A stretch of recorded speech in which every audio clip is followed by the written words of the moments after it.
Welcome to Insights. I'm Adam Rivers. And I'm Sarah Collins. In this episode, we'll reflect carefully on the Qur'an verse by verse, focusing on wording, context, and coherence. Yeah. So, if you think back to what happens when you just, walk outside and look up at a completely clear night sky, Oh, yeah. you get this immediate, undeniable sense of awe, right? And in our previous episode, we explored exactly that feeling. We looked at the grand, irrefutable physical signs of creation. Right. Because the revelation painted this really vivid picture of the earth spread out beneath you as this perfectly calibrated resting place. Yeah, exactly. And, the sky constructed above you like a flawless canopy, and water sent down from the clouds to bring forth the very fruits that literally keep you alive. Right. So it laid out this ultimate proof of a creator who intricately nourishes your physical life. And that undeniable reality led to one singular, entirely rational call, which was worship your Lord. Exactly. And that brings us right to today. So we arrive at the 23rd verse of Surah Al-Baqarah. Okay. And the translation reads, "And if you are in doubt about what we have sent down upon our servant, then produce a surah, the like thereof, and call upon your witnesses other than Allah, if you should be truthful." Wow. Yeah. So considering we just spent our time looking up at the vastness of the physical universe, how does the Quran seamlessly pivot to challenging humanity about a revelation? Right. It's quite a shift. It is, yeah.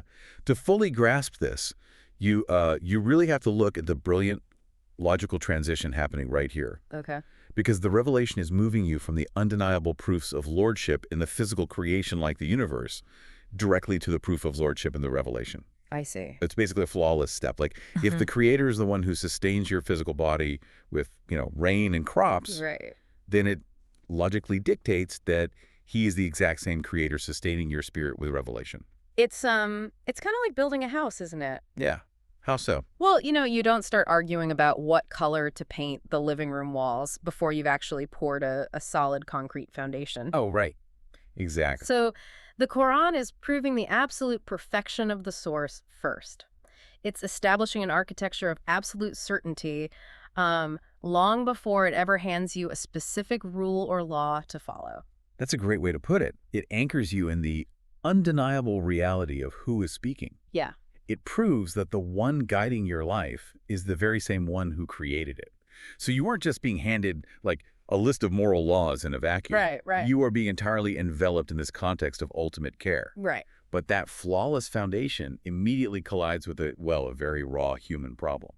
Right, because, observing the universe is comfortable. Yeah, I guess. You can look at the stars and feel this vague sense of spirituality without ever really having to change your behavior, Exactly. But a direct revelation demands a response from you. It does. So what happens when people look at this perfect foundation and they recognize the physical sustenance keeping them alive, but they still feel like a lingering hesitation or skepticism within themselves? Well, let me ask you this. Have you ever felt like a feeling wasn't just a passing thought in your mind, but you were actually trapped inside Right. it? Wow. Yeah, definitely. Right, because that is exactly the psychological reality being addressed here. There is a sharp, very deliberate contrast between the beginning of the surah, Okay. which confidently declares there's no doubt in it, and this specific verse, which addresses you if you are in doubt.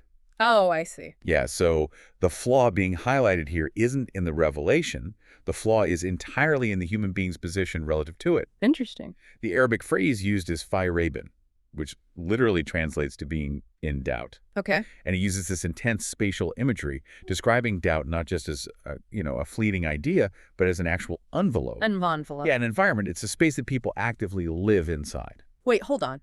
Calling doubt an envelope makes it sound, entirely malicious or suffocating. Yeah. But isn't having a questioning mind the basis of all human progress? Like, you just accept everything blindly, you're incredibly vulnerable. That's a really fair point. So how does the revelation separate a healthy, necessary, scientific skepticism from this suffocating environment you're talking about? Is simply having a question condemned here? No, not at all. The Qur'an never criminalizes a genuine search for understanding. Okay. What it completely rejects is doubt functioning as a comfortable resting place. It's describing a totally different psychological state. Right.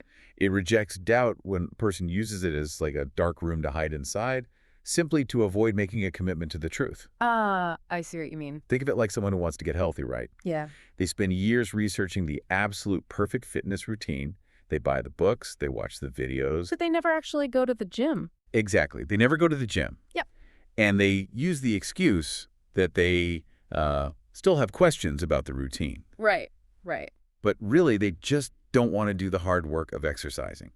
And that is dishonest doubt. Wow. That is such a piercing way to look at it. So honest doubt is active, right? Yeah. It accepts the challenge, it seeks the answers, and it actually moves forward. But dishonest doubt is basically just a procrastination tool. Exactly. It's like a panic room you build for yourself. You hide behind the shield of skepticism so you never actually have to change your life. You nailed it. And that is precisely the state of the hypocrites mentioned earlier in the Quran. Oh, right. They exist in this constant, paralyzing environment of hesitation. They love the gray area. Yeah, because the gray area demands nothing of them. Precisely. It demands nothing. And this verse is designed to forcefully pull the listener out of that non-committal hiding place. Okay, so let's look closely at that person, the one sitting in their perfectly constructed panic room of skepticism. What exactly are they pointing their doubt at? Like, when they express this hesitation, what is the core issue they are actually challenging? So the doubt specifically targets the phrase, what we sent down, or in Arabic, mimma nazalna. Okay, mimma nazalna. Yeah, the focus of the challenge is entirely on the divine source. It's about that specific movement from above to below. Right. The verse just completely strips away all the other earthly variables. It makes it crystal clear that this isn't about human rivalries. Like what? Like tribal disputes or political maneuvering or social status. Right, all the typical human stuff. Exactly. The target of the doubt and the challenge being issued is purely about recognizing a divine origin. I want to dig into the wording there, actually, because the Arabic always holds so much depth. It really does. You mentioned nazalna. Is there significance to that specific word choice regarding how the revelation came down? Oh, there is a massive linguistic significance here. Yeah. The word nazalna implies a gradual step-by-step descent. If the Qur'an wanted to describe a single, one-time drop of information, it would have used a different word. Anzalna. Oh, interesting. But the reality of this revelation is that it was delivered gradually over a period of 23 agonizingly complex years. Wow, 23 years. Yeah. So the challenge being laid out here is profound.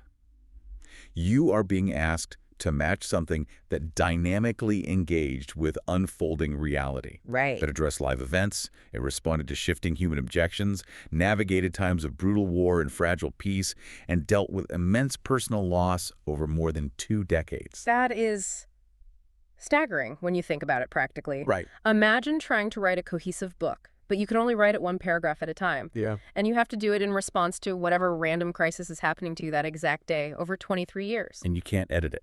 Yes. And you can never go back and edit the previous chapters. The fact that it remains perfectly and flawlessly cohesive, it's impossible by human standards. It is completely impossible. And, that downward gradual movement is actually meant to trigger a memory from the previous verse we discussed. Oh, the physical rain. Exactly. The physical rain was sent down to revive the dead, parched earth. Right. In exact parallel, the spiritual revelation is sent down gradually from above to revive dead and hardened human hearts. Wow. So human life, in both body and soul, is entirely surrounded by this divine, downward-flowing grace. That makes so much sense. You are meant to realize that just as your physical body desperately needs the rain from the sky to survive a drought, Yeah. your intellect and your spirit desperately need the revelation from above to truly live. That parallel is breathtaking. I mean, it forces you to see your spiritual needs as just as vital, just as urgent as your physical thirst. It places you in this position of complete, undeniable reliance on what descends from the Creator. But, the spiritual rain didn't just fall randomly out of the sky into an empty field. No, it didn't. It fell upon a specific recipient. So how does the verse describe the one receiving this immense grace? It focuses on the absolute, deepest reality of his identity. Mm-hmm. It says the revelation was sent down upon our servant, or al-Abdina. Okay. And it's incredibly striking that it deliberately avoids using titles like prophet or messenger right here. Really? Why is that? Because instead it elevates him to servant and attaches the profound divine honor of our Servant. Yes, this highlights an essential truth. Yeah. The absolute highest possible station a human being can ever achieve is perfect servitude to the divine. Wow, that completely flips the human hierarchy on its head, doesn't it? It really does. We spend our entire lives trying to be the boss, the CEO, the master of our own destiny. Exactly, always climbing. But here, the ultimate recipient of the greatest message is defined by his total submission. He achieved exactly what the previous verse commanded all of humanity to do. Worship your Lord. Right, he embodies the perfect, flawless fulfillment of that command. By calling him our servant, the Qur'an is showing that true freedom and true honor aren't found in asserting your independence from the Creator. Okay. They are found only in complete submission to him.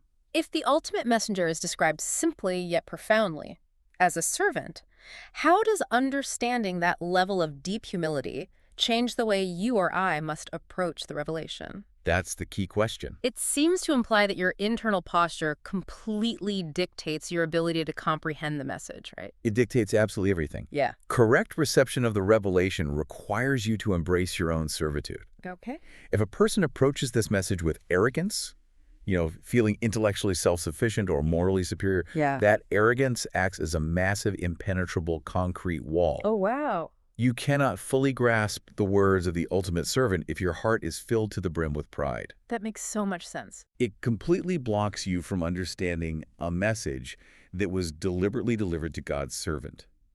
The prerequisite for understanding is adopting the exact same posture of humility that the recipient himself embodied.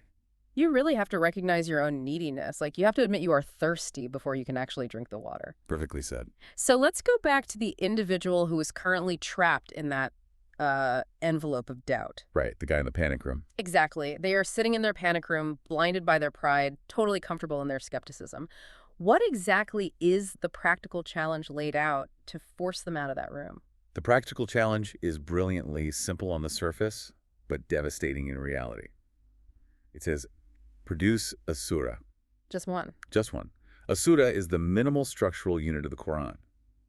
By asking for just one, the revelation projects absolute, unshakable confidence. Wow. Okay. The logical framework here is flawless. If you claim the entire structure is man-made, but you cannot replicate the absolute minimum building block of that structure, you categorically fail the maximum. You don't have to write a whole book. Just produce one minimal unit. Let's clarify what that actually means, though, because I think it's easy to misunderstand. Sure. When it says, produce a surah the like thereof, or mithlihi, are we talking about like an ancient poetry contest? Right, that's a common thought. Is it just about mimicking rhyming words and rhythmic structures? Because, honestly, mimicking a linguistic style seems like something a team of highly skilled writers could eventually approximate. Right, but it is absolutely not just a literary or linguistic competition. That is a massive misconception. Okay. The phrase of its like carries a profound dual challenge. First, it means produce a surah, like the Qur'an. Yeah. Second, it means produce it from a human like the servant, someone entirely unlettered, without formal historical or philosophical education. Oh, wow. I never thought about that second part. Yeah, a true like must be a fully cohesive unit that actually accomplishes what a surah accomplishes. Which is what... It must perfectly guide human behavior. It must possess the psychological depth to heal a broken heart. Okay. It must flawlessly address the highest intellect, contain absolutely zero contradictions, and dominate reality without being a mere product of its time. That completely shifts the goalpost from a simple writing assignment to an impossible multi-dimensional reality check. Exactly. I mean, how does a surah actually heal a broken heart mechanically? It's not just giving you nice platitudes, right? Oh, not at all. It fundamentally reorients your entire perspective on grief, on justice, and on temporary worldly suffering versus eternal reality. Yes. To write something that does all of that simultaneously in just a few lines, that's wild. It is wild, and people constantly fail this challenge precisely because they try to mimic the surface layer. Right, just the words. Exactly. They try to copy the linguistic shell or the rhythm, but their attempts completely lack the divine spirit. Yeah. They lack the holistic perfection and the undeniable transformative truth. It's empty. Totally empty. The Qur'an is actively inviting scrutiny of its complete wholeness. It isn't interested in fragmented, isolated objections to its style. Right. It asks, can you produce a unit of text that actually functions as divine guidance for the entirety of human existence? But if the challenge is truly that comprehensive, requiring perfect psychological healing, historical dominance, flawless logic, and linguistic mastery all wrapped into one minimal unit. Yeah. A person would surely need an absolute army of help. I mean, they would need the brightest minds in history to even attempt a draft. Does the verse account for that level of required assistance? It accounts for it entirely. This is where the challenge expands exponentially. Okay. It shifts from an individual test to a massive collective one by commanding, call your witnesses. Call your witnesses. Yeah. This encompasses absolutely anyone and everyone who can validate your claim, assist in your writing, or audit intellectual expertise. Anyone. You are invited to bring humans, jinn, the greatest poets of antiquity, modern philosophers, and even the false deities you dedicate your life to. Wow. The scope of the challenge is infinitely widened on purpose. It's like telling a team of modern advertising copywriters to craft a single one-page manifesto that perfectly solves world peace, heals clinical depression, contains zero logical fallacies, and rhymes flawlessly in Arabic. Even with a boardroom full of geniuses, unlimited coffee, and advanced AI, they couldn't do it. No, they couldn't. By widening the net so drastically, the revelation is proving a massive point. Exactly. By inviting all possible help from across history and the universe, the inevitable failure proves the divine nature of the revelation irrefutably. Right. It proves the failure isn't due to a lack of resources, a lack of funding, or a lack of human genius. It fails because the task itself transcends the created world. This feels like the ultimate unavoidable trap for the rivals that were mentioned in the previous verses. Yes, it really is. Because we talked about how people set up rivals to the creator, whether those are literal idols or, modern things like our reliance on wealth, our own intellect, or societal approval. Right. Does this challenge actively expose those rivals for what they really are? Yes, it drags them into the light and exposes them completely. How so? Well, the previous verse strictly forbade setting up rivals to God. This verse creates the harsh practical arena to actually test them. Okay. It says, if you genuinely believe you have powers or authorities besides the Creator that can guide you, bring them all right here. Let them attempt this minimal challenge. Wow. Put your money where your mouth is. Exactly. Their inevitable, spectacular failure in this arena strips away the illusion once and for all. Yeah. It proves, beyond any shadow of a doubt, that these rivals are mere human fabrications. They have no real power to create, and they absolutely cannot offer you true spiritual sustenance. So after setting up this utterly impossible arena, inviting every genius and supposed deity, and completely stripping away all false helpers, the doubter is just left standing alone in the middle of it all. Very alone. What is the final piercing condition placed on that person? The final piercing condition is captured in the phrase, if you are truthful. If you are truthful. Yes, this completely flips the nature of the doubt being addressed. It tests two very different things. Okay. First, epistemological truthfulness. Do you actually possess the knowledge to back up your skepticism? Right. But more importantly, it tests moral truthfulness. Right. It asks this devastating internal question. Which is? Are you genuinely seeking the truth with an open heart, or are you just using doubt as a convenient intellectual-sounding shield to avoid moral accountability? Oh, man. That hits so hard because it removes the intellectual masquerade, It really does. It forces you to look in the mirror and admit whether you are actually looking for an answer or if you are terrified of finding one, because it means you have to change how you live. There's also a linguistic shift right around here that feels incredibly intense. Can we talk about how the perspective changes? We absolutely must, because it is one of the most stunning literary devices in the Qur'an. It's known in Arabic as iltifat. Iltifat, okay. Yeah, it refers to a sudden grammatical shift in perspective. Right. So earlier verses spoke of God in the third person, observing from a distance. He who made the earth a resting place. Okay, third person. But suddenly, right here in this verse, it shifts to the direct, authoritative first person plural, what we sent down upon our servant. Oh, wow. Yeah.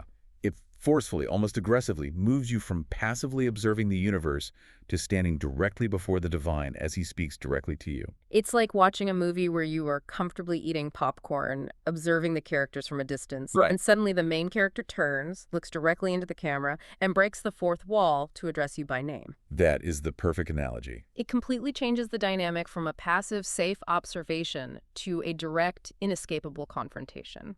It really does. It completely shatters the fourth wall. You can't just be an audience member anymore. You are suddenly on the witness stand. Wow. And looking back at everything we've unpacked, you can see how this single verse weaves a flawless structural web that ties the entire surah together. How does it map out? Well, it brilliantly contrasts the opening statement of no doubt in it with the fragile human condition of being in doubt. Right. It aligns the previous universal command to worship perfectly with the ultimate elevated title of servant. Oh, yeah. I see that. It parallels the physical rain falling from the sky with the spiritual revelation descending from above. It really is a masterpiece of coherence. Every single thread from the previous verses is pulled tight right here. Absolutely. It also directly counters the act of setting up rivals by forcing you to call your witnesses to the stand, exposing them as frauds. Exactly. And the ultimate resounding lesson for you, the listener, is this. Merely being in the physical proximity of revelation isn't enough. You can admire its structure, you can acknowledge the Creator's physical blessings, but you must confront your own inner doubts honestly. Right. You have to ask yourself the hardest question. Is my skepticism a genuine quest for truth? Or is it just a perfectly designed panic room I've built so I never have to change? Thank you for breaking down the mechanics of that so clearly. It really brings the immense gravity and the brilliant psychology of these words to the surface. Absolutely. So, to bring everything together, let's look at the core truths we've uncovered today. The undeniable proof of the physical universe, the rain, the earth, the sky, leads us directly and logically to the undeniable proof of the spiritual revelation. Yeah. We've learned that doubt isn't always a sincere search for answers. It is very often a comfortable panic room we hide inside to avoid changing our lives. True servitude, completely stripped of all arrogance and self-importance, is actually the highest honor a human being can ever achieve. Right. Furthermore, the ultimate challenge of the Qur'an is not merely a linguistic or literary competition, but a holistic, impossible test of truth, psychological healing, and spiritual reality. Ultimately, the sudden shift in perspective forces you to step out of the shadows and confront whether your skepticism is intellectually honest or just a heavy shield you carry to avoid submitting to the truth. Beautifully said. If the ultimate proof of a truth is its ability to withstand the greatest, most open scrutiny from all of humanity across time, what does your own resistance to certain truths reveal about the walls you've built in your own heart? That's it for this episode of Insights. If you found this reflection helpful, follow the show and join us next time as we continue verse by verse in the Qur'an. Until then, take one idea from this verse into your day.